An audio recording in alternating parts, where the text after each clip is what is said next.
Hey there guys, welcome to another video. So in this video, I will be updating a 2010 MacBook Pro to macOS Catalina using DOS Dude 1's patcher that he has available, and just wanted to show you the process, and yeah, it wasn't too bad. So hopefully you enjoy the video, and I'll go ahead and get into it now. All right, and here we are on DOS Dude's website. So you see he has all the patchers here available, and this is under the software section of his website here. So we'll just go ahead and click on this, and we'll go ahead and download the latest version.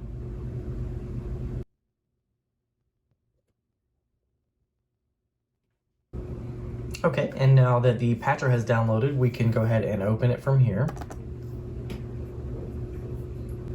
Okay, and here we are. So we'll click continue, and then has a list of contributors here.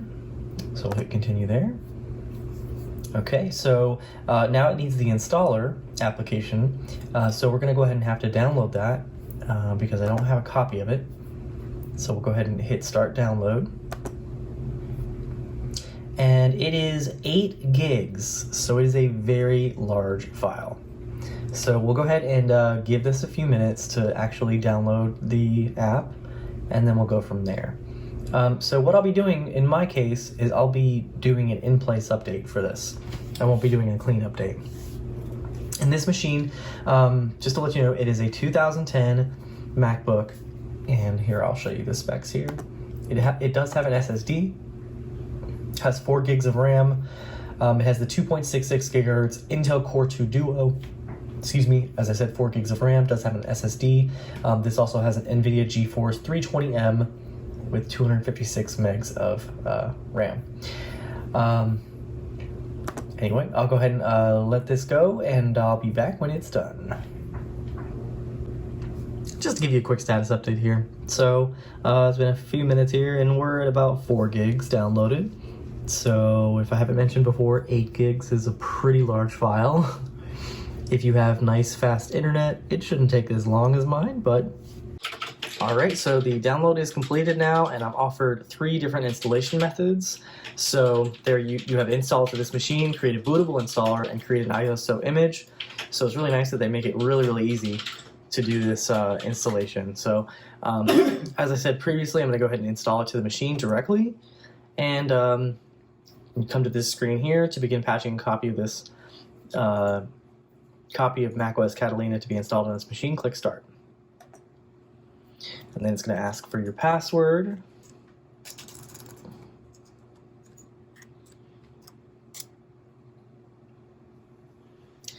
And then here it has a loading bar, and it says patching base system. So we'll just go ahead and let this go and see what the process is like.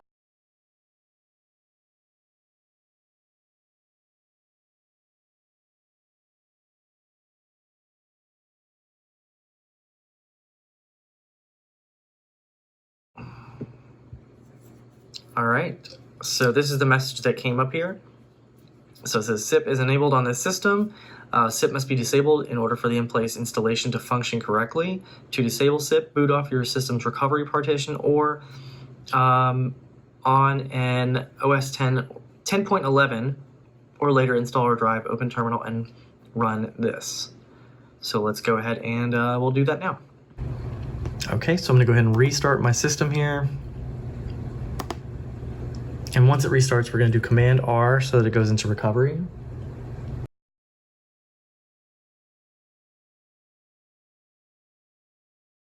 Okay, and here we are in the recovery utility here. So what we have to do is go into the terminal and type in that command to disable SIP. So we're now in the terminal, so let me go ahead and type it in here. So it is CSRUTIL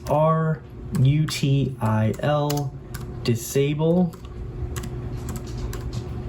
So CSRUTIL disable. And let's go ahead and hit enter here. All right. So it says successfully disabled system integrity protection. Please restart the machine for the changes to take effect. So I'll zoom in here so you can see that. All right, so we'll go ahead and do that.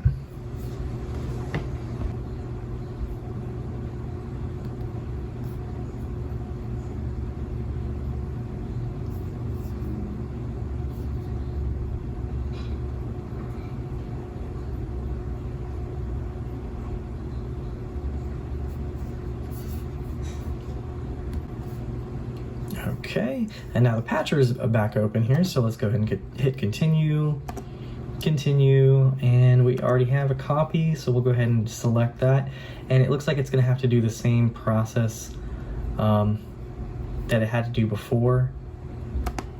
So, all right, and then we come back to the options that we have here, so we're going to go ahead and install this directly to the machine. All right, it's going to ask for password again.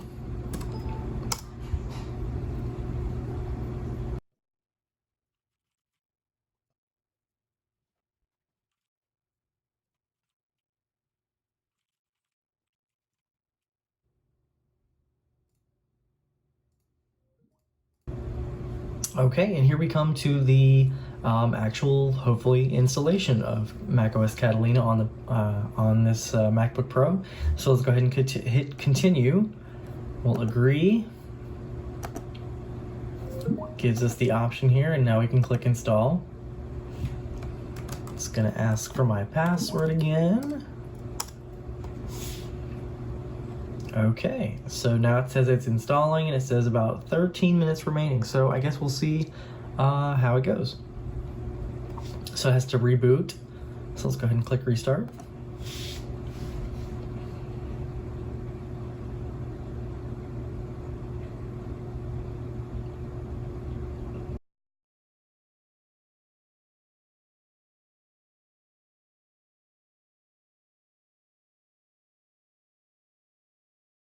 The setup is complete, and we are now at the lock screen. And as you can see, it has the new Catalina background. So let's go ahead and put in our password here. We should be offered the last steps to get everything finalized here.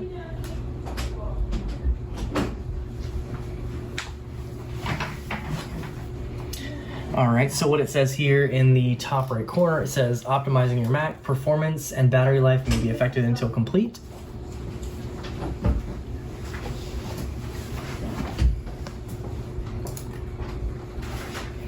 All right, so we're now at the analytics screen. So it gives you the opportunity to share crash and usage data with app developers. So you can have that or not.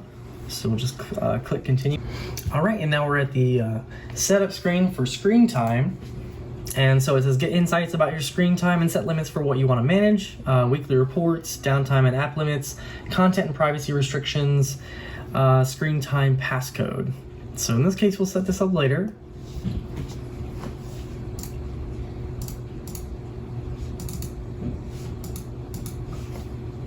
All right, and then we have choose your look. So Mojave brought the dark mode in, but it looks like they bring in an automatic mode, so you can have it light during day and then dark at night. But I personally like dark mode, so I will go ahead and go with that.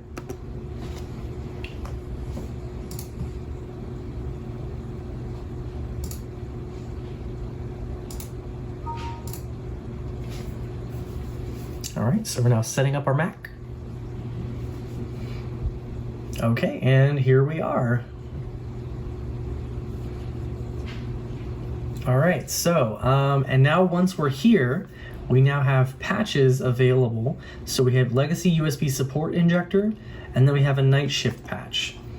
So let's go ahead and install those two. Now there may be more, but let's go ahead and install these.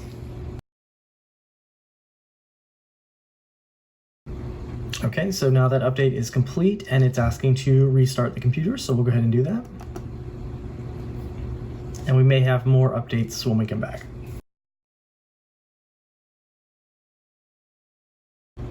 Okay, so we're back after the restart, and it says this Mac is enrolled in an Apple beta software program. I don't think it is. But let's see what the About Me says. So yeah, we are on 10.15. And yeah, let's see. Let's see if the patcher has anything new. All right, so it looks like all the patches that are needed are installed. And as you can see, everything works here. So we've got new apps. So we have the separate music app now.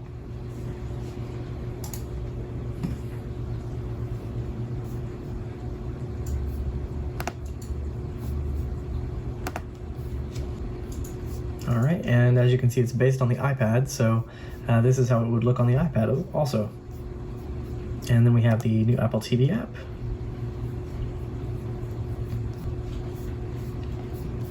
And that looks nice too. All right, so cool. So we now have Catalina working on this 2010 MacBook Pro. All right, thank you guys for watching. I'll see you in the next video.